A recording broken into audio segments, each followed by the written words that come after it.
नमस्कार. Son of success zone academy mega भरती series 2019 मध्ये आपलं स्वागत. माझा नेहमीचा प्रश्न, अभ्यास करताय ना? करायलाच हवा.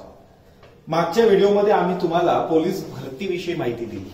पोलीस भरतीचा बदलता GR आणि त्याची परीक्षा पद्धती यावर आम्ही प्रकाशझोत टाकलाय. विद्यार्थ्यांनी गणित, बुद्धिमत्ता आणि मराठी या विषयांना किती महत्व द्यावं हे मी अधोरेखित केलंय आणि कदाचित त्याच्यामध्ये तुम्ही 75 पेक्षा जास्त मार्क्स मिळवू शकला तर तुम्ही पोलीस व्हाल ही आम्ही खात्री देतोय. आजच्या व्हिडिओमधनं मी तुम्हाला सरळ सेवांविषयी माहिती देणार आहे. पण अनेकांच्या मनात शंका कुशंका असतात की सरळ सेवा म्हणजे नेमकं काय आणि ह्या सरळ सेवांची तयारी कशी केली जाते. खरं तर महाराष्ट्र लोकसेवा आयोगाद्वारे 3 प्रकारच्या परीक्षा घेतल्या जातात. एक असतात स्पर्धा परीक्षा, दुसऱ्या असतात विभागीय स्पर्धा आणि तिसऱ्या असतात त्या म्हणजे सरळ सेवा परीक्षा. या सरळ सेवा परीक्षा ह्या एकाच परीक्षेद्वारे घेतल्या जातात. म्हणजे तुमची लेखी परीक्षा घेतली जाते आणि त्यातून तुमची थेट निवड केली जाते. त्यामुळे याला सरळ सेवा म्हणतात. महाराष्ट्र लोकसेवा आयोग वेगवेगळ्या पदांच्या ज्या काही भरत्या घेतं त्यामध्ये वर्ग 3 पासून तर वर्ग 1 पर्यंतच्या भरत्या घेतल्या जातात. मागणी तसा पुरवठा या तत्वानुसार ह्या परीक्षा घेतल्या जातात आणि मग त्या शासकीय पदावर तुमची नेमणूक केली जाते. सध्या होऊ घातलेल्या ह्या मेगा भरतीच्या परीक्षामध्ये तलाठीसाठी सर्वाधिक जागा येण्याची शक्यता आहे. पूर्ण राज्यभरात तलाठीसाठी 3165 जागा येण्याची शक्यता आहे. पण केवळ तलाठी म्हणजे सरळ सेवा नाही, अजिबात नाही. कारण यासोबत ग्रामसेवक असतील, जिल्हा कार्यालयाच्या ज्या जागा असतात, कलेक्टर ऑफिसच्या जागा आपण ज्याला म्हणतो, या जागा, जलसंपदा विभागाच्या जागा, अशा अनेक जागा या सरळ सेवांच्या माध्यमातून तुमच्या समोर येत आहेत. मी अधोरेखित केले ते तलाठीसाठी.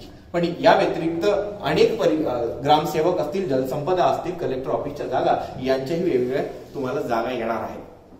आणि सगळ्यांसाठी जवळपास परीक्षा पद्धती आणि तो अभ्यासक्रम सारखाच आहे. या ठिकाणी 5 विषय तुमच्यासाठी असतात आणि 100 क्वेश्चन, काही ठिकाणी 200 मार्कला असतात. म्हणजे तलाठीचा जर तुम्ही विचार केला तर 100 क्वेश्चन 200 मार्कसाठी असतात आणि त्याच्यासाठी वेळ असते 2 तासाची. इतर परीक्षांसाठी 100 क्वेश्चन 100 मार्कसाठी असतात. आणि जर तलाठी विषयी बोलायचं झालं तर अनेक लोक त्या तलाठीची परीक्षेची वाट बघत आहेत. गेल्या 2 वर्षापासून तलाठीची परीक्षा राज्यात झालेलीच नाही. आणि मग अशा धर्तीवर येणारी परीक्षा आणि त्याच्यामध्ये आपल्याला संधी आणि आपलं सिलेक्शन या 2 गोष्टी फार महत्वाच्या आहेत. तलाठीचा अभ्यास कसा करावा ह्याच्यावर मी तुमच्याशी बोलतोय. Son of success zone academy नेहमी तुम्हाला कोणत्या विषयांचा अभ्यास करावा याच्यासाठीच मार्गदर्शन करत राहते. मला आज सांगावंसं वाटतं तुम्हाला की यामध्ये 5 विषय येतात, ज्यामध्ये मराठी व्याकरण, गणित, बुद्धिमत्ता, इंग्रजी व्याकरण आणि जनरल स्टडी किंवा जीकेचा जो विषय असतो तो 5वा. पण यामध्ये सुद्धा मराठी व्याकरण, गणित, बुद्धिमत्ता, इंग्रजी व्याकरण या विषयांना जवळपास या विषयांचे 75 क्वेश्चन तुमच्यासाठी 150 मार्कसाठी असतात. मराठी, गणित, बुद्धिमत्ता, इंग्रजी व्याकरण याचे 75 प्रश्न हे तलाठीसाठी 150 मार्कला विचारले जातात. आणि त्यात गणित, बुद्धिमत्ता हा विषय एकत्रितरित्या घेतला जातो, ज्याचे 25 क्वेश्चन असतात 50 मार्कसाठी. मराठी व्याकरण 25 प्रश्न 50 मार्कसाठी आणि इंग्रजी व्याकरणाचे 25 प्रश्न 50 मार्कसाठी. म्हणजे सांगायचं झालं तर यामध्ये सुद्धा इंग्रजी व्याकरण, मराठी व्याकरण, गणित आणि बुद्धिमत्ता या 4 विषयांना अधिक महत्व येतं. मी नेहमीच सांगत आलोय की हे विषय वास्ट नाहीये. तसा जीकेचा विषय फार वास्ट आहे, म्हणजे अफाट आहे, ज्याच्यामध्ये तुम्हाला कोणताही प्रश्न विचारला जाऊ शकतो. परंतु व्याकरण असेल, गणित आणि बुद्धिमत्ता या विषयांना मात्र एक लिमिट असतं आणि या साच्याच्या बाहेर यामध्ये प्रश्न विचारले जात नाही. तुम्ही मागील प्रश्नपत्रिका जर अनुभवल्या किंवा वाचल्या तर त्याच्यामधनं तुमच्या एक गोष्ट लक्षात येईल की याच्या बाहेरचे प्रश्न नसतातच मुळी. आणि त्याच्यामुळे ह्या विषयांना न घाबरता याची तयारी कशी करता येईल हे आपल्यासाठी फार महत्वाचं आहे.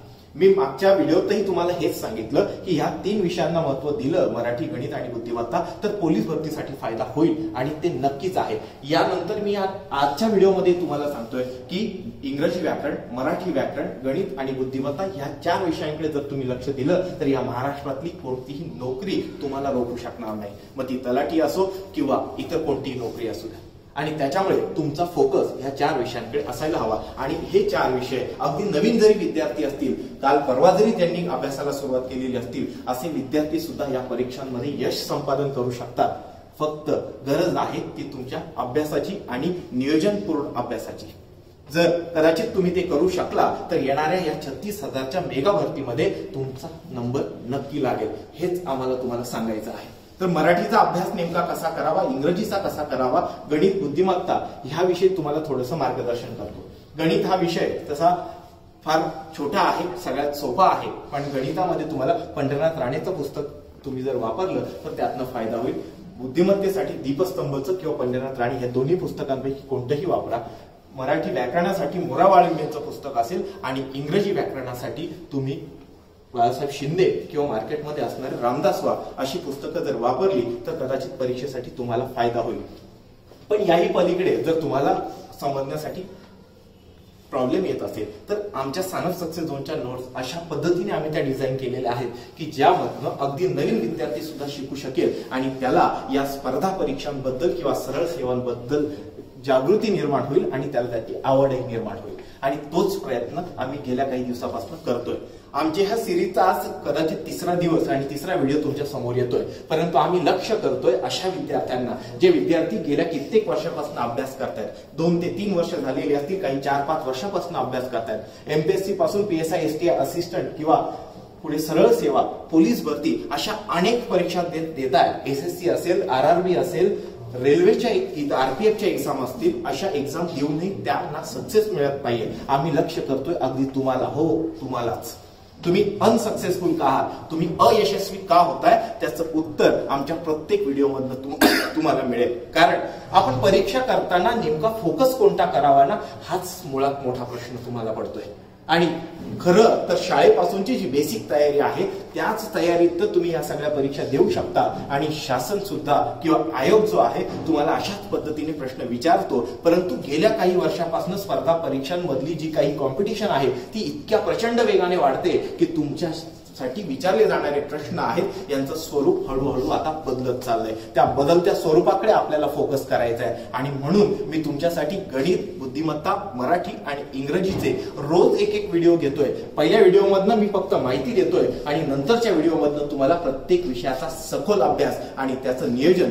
फक्त येणाऱ्या 2 महिन्यामध्ये तुम्हाला या परीक्षा द्यायच्या आहेत आणि त्यामुळे या 2 महिन्यांमध्ये सुद्धा नवीन विद्यार्थी कसा अभ्यास करू शकतात हे मी तुम्हाला दाखवून देणार आहे. आणि तुम्ही यात यशस्वी व्हाल ही आशा बाळगतो. आणि उद्याच्या भागामध्ये मी तुम्हाला गणित, बुद्धिमत्ता या विषयाचे काही व्हिडिओज घेऊन येतोय जे तुमच्यासाठी फॉर्म्युला शिवाय असतील, तुम्हाला सहज समजतील आणि तुम्हाला या विषयाबद्दल आवड निर्माण होईल. तुमच्या मनातली संपूर्ण भीती आमच्या व्हिडिओमधनं घालवू हा विश्वास आम्ही तुम्हाला देतो. आणि उद्याच्या भागात भेटूया. आम्हाला सबस्क्राईब करायला विसरू नका. आम्हाला तुम्ही गुगलवर सर्च करू शकता, आम्हाला फेसबुकवर son of success zone academy या नावाने सर्च करू शकता किंवा युट्यूबवर आमचा जो चॅनल आहे son of success zone academy यावरही तुम्ही आम्हाला सबस्क्राईब करू शकता. त्यामुळे सबस्क्राईब करायला विसरू नका आणि या व्हिडिओतनं तुमचं आयुष्य उज्ज्वल करा. या येणाऱ्या मेगा भरतीमध्ये तुम्ही यश मिळवा अशीच इच्छा व्यक्त करतो आणि थांबतो. धन्यवाद.